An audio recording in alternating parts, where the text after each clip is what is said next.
আসসালামু আলাইকুম। বাংলা সংবাদে আপনাদের সবাইকে স্বাগত জানাচ্ছি। আমি ফিরোজ তোহা। শুরুতেই বিআরবি কেবলস সংবাদ শিরোনাম।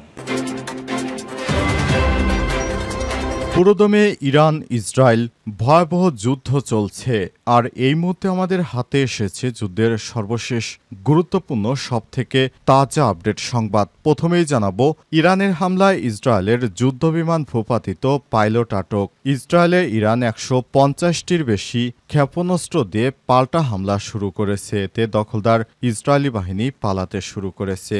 আলহামদুলিল্লাহ, এবার দখলদার ইসরায়েলি বাহিনীর যুদ্ধবিমান আটক করেছে ইরানের সশস্ত্র বাহিনীর যোদ্ধারা। এরপর জানাবো, ইরানের হামলার ভয়ে দেশ ছেড়ে পালিয়ে গেল নেতানিয়াহু।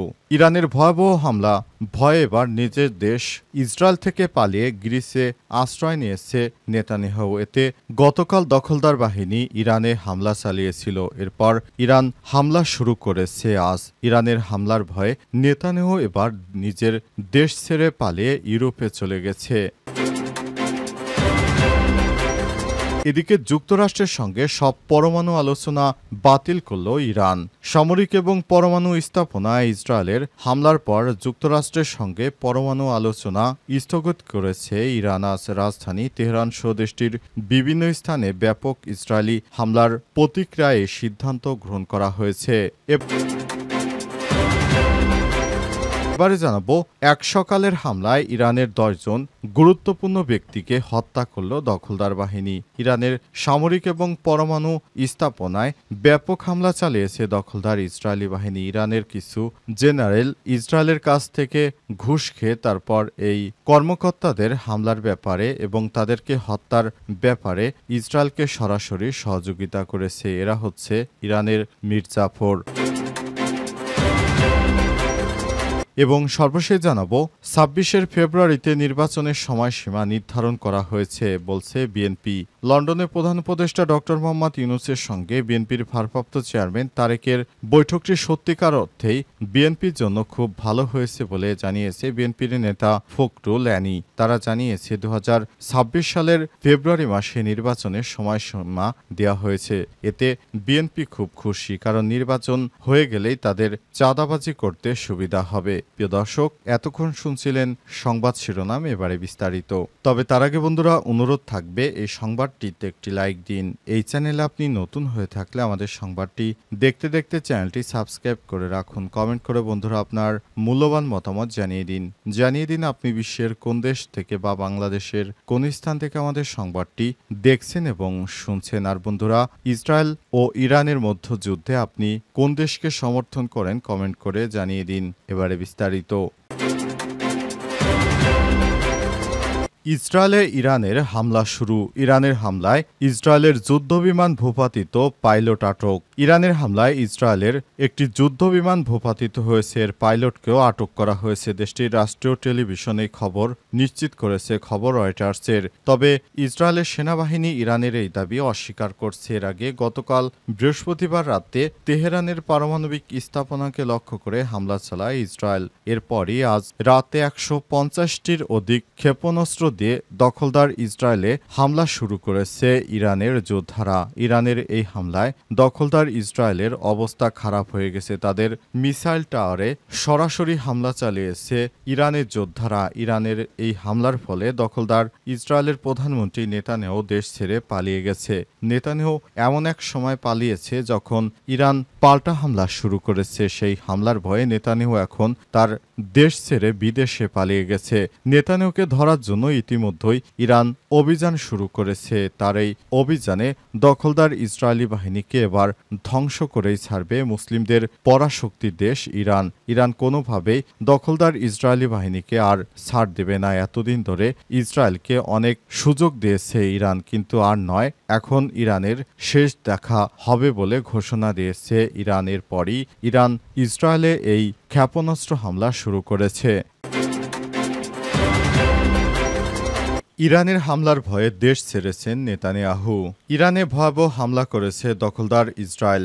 এতে বেশ কয়েকজন উচ্চপদস্থ কর্মকর্তা নিহত হয়েছে। প্রতিশোধের হুমকি দিয়েছে তেহরান। এবার সেই ভয়ে ইসরায়েলের প্রধানমন্ত্রী বেঞ্জামিন নেতানিয়াহুকে একটি অজ্ঞাত স্থানে সরিয়ে নেওয়া হয়েছে বলে জানিয়েছে ইসরায়েলি গণমাধ্যম। ধারণা করা হচ্ছে তাকে গ্রিসে নিয়ে যাওয়া হয়েছে। খবর ইন্না নিউজের। ইসরায়েলের বেশ কয়েকটি গণমাধ্যমে নেতানিয়াহুর বিমানের একটি ছবি প্রকাশ করেছে, যেখানে দেখা যায় দুটি যুদ্ধ বিমানে তার বিমানের সঙ্গে ছায়াসঙ্গী হিসেবে পাশে পাশে যাচ্ছে এবং সেটি ইসরায়েল অধিকৃত অঞ্চল ছেড়ে অজ্ঞাত গন্তব্যে যাচ্ছে। পরবর্তী চ্যানেল 12 জানিয়েছে সেই বিমানটি গ্রিসের রাজধানী এথেন্সে অবতরণ করে। আজ ইসরায়েলের রাজধানী তেহরানে ইরানের একাধিক শহরে ব্যাপক সামরিক হামলা চালায় দখলদার বাহিনী। এসব হামলায় ইরানের সামরিক বাহিনীর শীর্ষ পর্যায়ের বেশ কয়েকজন কর্মকর্তা নিহত হয়েছে। নিহতদের মধ্যে রয়েছে ইরানের সশস্ত্র বাহিনীর chief of staff major general Mohammad Bagheri, ইসলামী বিপ্লবী গার্ড বাহিনী IRGCর chief commander major general Hossein সালামি,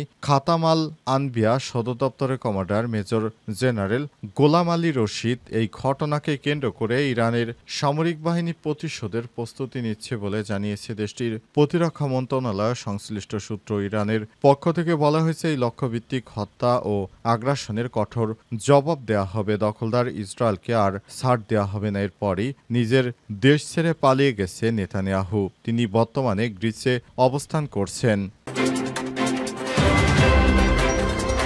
যুক্তরাষ্ট্রের সঙ্গে পরমাণু আলোচনা স্থগিত করল ইরান। সামরিক এবং পরমাণু স্থাপনায় ইসরায়েলের হামলার পর মার্কিন যুক্তরাষ্ট্রের সঙ্গে পরমাণু আলোচনা স্থগিত করেছে ইরান। আজ রাজধানী তেহরান সহ দেশটির বিভিন্ন স্থানে ব্যাপক ইসরায়েলি হামলার প্রতিক্রিয়ায় সিদ্ধান্ত গ্রহণ করা হয়েছে।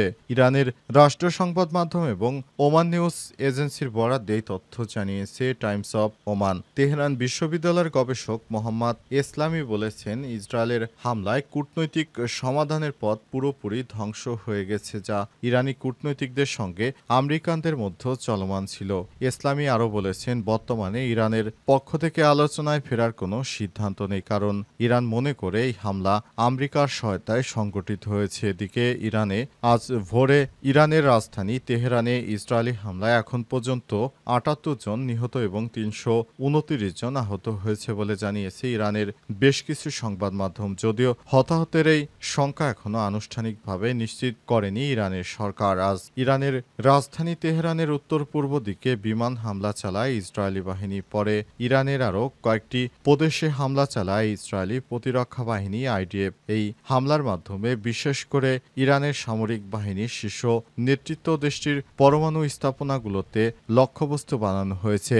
ইসরায়েলের হামলায় এখন পর্যন্ত ইরানের বিপ্লবী গার্ডের প্রধান অর্থাৎ ইরানের সেনাবাহিনী প্রধান বাগেরি মারা গেছে এবং বেশ কয়েকজন প্রভাবশালী পরমাণু বিজ্ঞানী প্রাণহানির ঘটনা ঘটেছে। এর পরই ইরান ইসরায়েলে ১০০টি ড্রোন দিয়ে হামলা চালায়, তবে সেগুলো প্রতিহত করার দাবি করেছে ইসরায়েলের সেনাবাহিনী এবং জর্ডান। এক সকালের হামলায় ইরানের ১০ জন গুরুত্বপূর্ণ ব্যক্তিসহ অন্তত ৭৮ জন ব্যক্তিকে হত্যা করেছে ইসরায়েলি বাহিনী। ইরানের সামরিক এবং পরমাণু স্থাপনায় ব্যাপক হামলা চালিয়েছে ইসরায়েল। আজ ভোরে চালানো এই হামলায় ইরানের সামরিক ও পারমাণবিক কর্মসূচির শীর্ষস্থানেও বেশ কয়েকজন গুরুত্বপূর্ণ ব্যক্তি নিহত হয়েছে। এই হামলার ফলে ইরানের প্রতিরক্ষা কাঠামো ও পরমাণু কর্মসূচির বড় ক্ষতির মুখে পড়েছে বলে মনে করছে বিশ্লেষকরা। আজ হামলায় নিহত ১০ জন গুরুত্বপূর্ণ ব্যক্তির নামও তাদের পরিচয় তুলে ধরা হচ্ছে। সেনাপ্রধান মোহাম্মদ বাঘেরি, ইরানের সেনাবাহিনী প্রধান সর্বোচ্চ নেতা আয়তোল্লাহ আলী খামেনির পর দ্বিতীয় সর্বোচ্চ সামরিক কমান্ডার ছিলেন মেজর জেনারেল মোহাম্মদ বাঘেরি। তিনি ইরানের প্রতিরক্ষা নীতিমালা কেন্দ্রের ছিলেন এবং অভ্যন্তরীণ ও বহিঃশত্রুর মোকাবেলায় মুখ্য ভূমিকা পালন করতেন। এরপর রয়েছে জেনারেল হুসাইন সালামি, ইরানের ইসলামী বিপ্লবী গার্ড বাহিনী IRGCর প্রধান কমান্ডার। এই বাহিনী ইরানের প্রধান সামরিক শক্তি শক্তি হিসেবে বিবেচিত এবং দেশের অভ্যন্তরীণ নিরাপত্তা থেকে শুরু করে আঞ্চলিক প্রভাব বিস্তারে অত্যন্ত সক্রিয় ছিলেন। এরপর রয়েছে ব্রিগেডিয়ার জেনারেল আমির আলী হাজি দাহে, আইআরজিসির বিমান বাহিনীর কমান্ডার। ইরানের ক্ষেপণাস্ত্র কর্মসূচি ও আকাশ প্রতিরক্ষা ব্যবস্থার নেতৃত্বে ছিলেন তিনি। এরপর রয়েছে জেনারেল গোলাম আলী রাশিদ, সশস্ত্র বাহিনীর উপসর্বাধিনায়ক হিসেবে দায়িত্ব পালন করতেন তিনি। প্রতিরক্ষা কৌশল ও সামরিক পরিকল্পনায় গুরুত্বপূর্ণ ভূমিকায় ছিলেন তিনি। এরপর রয়েছে ফেরেউদ্দিন আব্বাসি, ইরানের পারমাণবিক শক্তি সংস্থা সাবেক প্রধান ও পরমাণু পদার্থবিদ্যার পিএইচডি ডিগ্রিধারী। ইউরেনিয়াম সমৃদ্ধকরণে তার ভূমিকা ছিল সবথেকে বেশি। এরপর রয়েছে মোহাম্মদ মাহদি তেহরানসি, ইসলামিক আজাদ বিশ্ববিদ্যালয় বর্তমানের প্রেসিডেন্ট তিনি। আগে তিনি শহীদ বিশ্ববিদ্যালয়ের প্রেসিডেন্ট হিসেবে দায়িত্ব পালন করতেন এবং পদার্থবিজ্ঞান বিভাগের একজন খ্যাতনামা অধ্যাপক। এরপর রয়েছে আব্দুল হামিদ মিনুসের, পারমাণবিক কৌশলে পিএইচডি ডিগ্রিধারী। শাহিদ বেহেশতি বিশ্ববিদ্যালয়ের পারমাণবিক কৌশলগত অনুষদের ডিন ছিলেন তিনি। পারমাণবিক বিদ্যুৎ কেন্দ্রগুলোর দক্ষতা ও নিরাপত্তা বাড়াতে গবেষণা করতেন তিনি। এরপর রয়েছে আহমেদ রেজা জুলফি কার, শাহিদ বিশ্ববিদ্যালয়ের পারমাণবিক প্রকৌশলের অধ্যাপক তিনি। এরপর রয়েছেন আমির হুসাইন ফাগিহি, শাহিদ বেহেশতি বিশ্ববিদ্যালয়ের প্রকৌশল অনুষদের সদস্য এবং পারমাণবিক শক্তি সংস্থার সাবেক ভাইস প্রেসিডেন্ট ও পারমাণবিক বিজ্ঞান ও প্রযুক্তির গবেষণা ইনস্টিটিউটের প্রধান হিসেবে দায়িত্ব পালন করেছেন তিনি। এরপর রয়েছে মোতাল্লা জাদে, একজন পরমাণু বিজ্ঞানী যিনি তার স্ত্রীসহ হামলায় নিহত হয়েছেন। তিনি একটি অত্যন্ত স্পর্শকাতর গবেষণা প্রকল্পের সঙ্গে যুক্ত ছিলেন বলে ধারণা করা হচ্ছে।